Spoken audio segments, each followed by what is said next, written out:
करते हैं national stock exchange यानी एनएसई की। स्टॉक मार्केट एक ऐसी जगह होती है जहां पर कंपनी के शेयर खरीदे और बेचे जाते हैं, यानी शेयर बाजार। कंपनी के शेयर खरीदने का मतलब ये होता है कि आप उस कंपनी का हिस्सा हो जाते हैं, यानी कंपनी को अपने बिजनेस में जो प्रॉफिट होता है तो आपके शेयर के अनुसार आपको कंपनी के फायदे का हिस्सा मिल जाता है। ऐसी बहुत सी कंपनीज स्टॉक एक्सचेंज अर्थात शेयर बाजार में अपने शेयर खरीदने या बेचने के लिए रखते हैं। किसी भी देश की इकोनॉमी में stock market important role play करता है। जैसे थर्मामीटर टेम्परेचर को मेजर करता है, उसी प्रकार स्टॉक मार्केट किसी देश की इकोनॉमी की ग्रोथ को मेजर करता है। अर्थात स्टॉक मार्केट को इकोनॉमिक बैरोमीटर भी कहा जाता है। स्टॉक मार्केट एक ऐसी जगह है जहां कंपनी अपने बिजनेस को बढ़ाने के लिए फंड अरेंज कर सकती है तथा इन्वेस्टर उन कंपनीज में अपना पैसा इन्वेस्ट कर सकते हैं।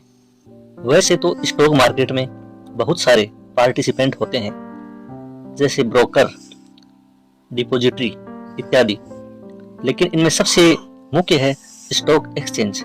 स्टॉक एक्सचेंज एक मार्केट प्लेस है जहां इन्वेस्टर और ट्रेडर्स जो फाइनेंस सिक्योरिटीज जैसे शेयर, बॉन्ड, डिबेंचर्स आदि में ट्रेड करते हैं। जनरली स्टॉक एक्सचेंज दो टाइप के होते हैं, जिसमें पहला है रीजनल स्टॉक एक्सचेंज और दूसरा है नेशनल स्टॉक एक्सचेंज।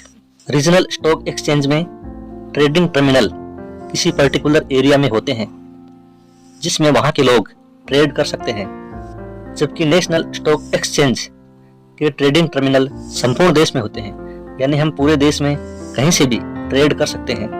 वर्तमान में देश में दो बड़े स्टॉक एक्सचेंज हैं, पहला BSE बॉम्बे स्टॉक एक्सचेंज और दूसरा NSE नेशनल स्टॉक एक्सचेंज।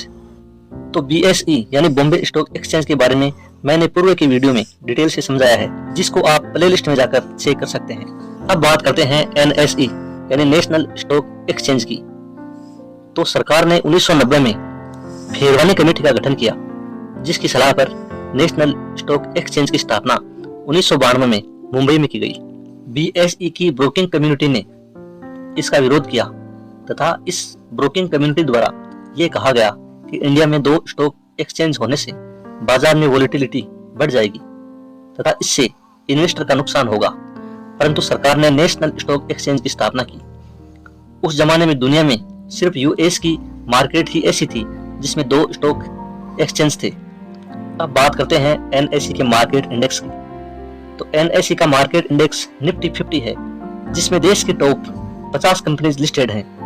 ये well established large cap companies हैं जो 50 अलग अलग सेक्टर से बिलोंग करती हैं। भारतीय शेयर बाजार में ट्रांसपेरेंसी लाने के लिए तथा इंडिया को टेक्नोलॉजी से अपग्रेड करने के लिए NSE अर्थात नेशनल स्टॉक एक्सचेंज की शुरुआत हुई, जिसके बाद ब्रोकर का लाइसेंस क्वालिफाइड, एक्सपीरियंस्ड तथा मिनिमम फाइनेंशियल रिक्वायरमेंट को फुलफिल करने वालों को दिया जाने लगा, जिससे शेयर बाजार में पारदर्शिता लाने का प्रयास किया गया। नेशनल स्टॉक एक्सचेंज इंडिया का पहला मॉडर्न एक्सचेंज था जिसमें कंप्यूटराइज्ड टेक्नोलॉजी का इस्तेमाल किया गया। NSE में modern fully automatic electronic trading system की वजह से ट्रेडिंग आसान हो गया था, जिसके फलस्वरूप आज हम मोबाइल, कंप्यूटर, लैपटॉप के द्वारा बड़े आराम से ट्रेड कर सकते हैं। नेशनल स्टॉक एक्सचेंज में इक्विटी के सेगमेंट शुरू किया गया तथा 1995 में निफ्टी 50 को लॉन्च किया गया। साल 2000 में निफ्टी फ्यूचर ट्रेडिंग की शुरुआत हुई। इसके बाद Nifty IT index, bank Nifty इत्यादि शुरू किए गए। NSE में लगभग 1600 से अधिक कंपनीज लिस्टेड हैं। इसका मुख्य कारण यह है कि बॉम्बे स्टॉक एक्सचेंज के रूल्स ज्यादा स्ट्रिक्ट नहीं होने के कारण यहाँ नई तथा छोटी कंपनी एंट्री कर सकती है, परंतु NSE द्वारा बहुत स्ट्रिक्ट रूल्स बनाए गए हैं, अतः नई तथा छोटी कंपनी का इसमें एंट्री करना थोड़ा मुश्किल होता है। NSE एक प्राइवेट लिमिटेड कंपनी है जिसका नेटवर्क बॉम्बे स्टॉक एक्सचेंज से काफी बड़ा है तथा NSE का मार्केट टर्नओवर 80% से अधिक है। अब बात करते हैं इन्वेस्टमेंट के लिए बेस्ट प्लेटफॉर्म की। तो एक्सपर्ट के अनुसार NSE बहुत बड़ा एक्सचेंज है जिसमें बेहद बड़ी कंपनीज लिस्टेड हैं तथा इसका टर्नओवर भी ज्यादा है। जो शॉर्ट टर्म इन्वेस्टमेंट के लिए अच्छा माना जाता है, जबकि लॉन्ग टर्म में बीएसई अच्छा प्लेटफॉर्म माना जाता है, क्योंकि यहाँ ज्यादा कंपनियां लिस्टेड हैं, जिसमें बहुत सी कंपनीज नई तथा छोटी हैं जो भविष्य में अच्छा रेवेन्यू जनरेट कर सकती हैं। एनएसई और बीएसई अर्थात नेशनल स्टॉक एक्सचेंज और बॉम्बे स्टॉक एक्सचेंज दोनों मिलकर भी पूरी इंडिया की जनसंख्या को सर्विस नहीं दे सकते हैं। यानी जो हमारा देश है वो बहुत बड़ा है और इसमें पॉपुलेशन बहुत ज्यादा है, तो जो ये दोनों इंडेक्स हैं ये मिलकर भी पूरी जनसंख्या को सर्विस नहीं दे सकते हैं। इसलिए इन दोनों एक्सचेंज के द्वारा अपने अंडर में बहुत सारे स्टॉक ब्रोकर्स को रजिस्टर्ड किया गया है।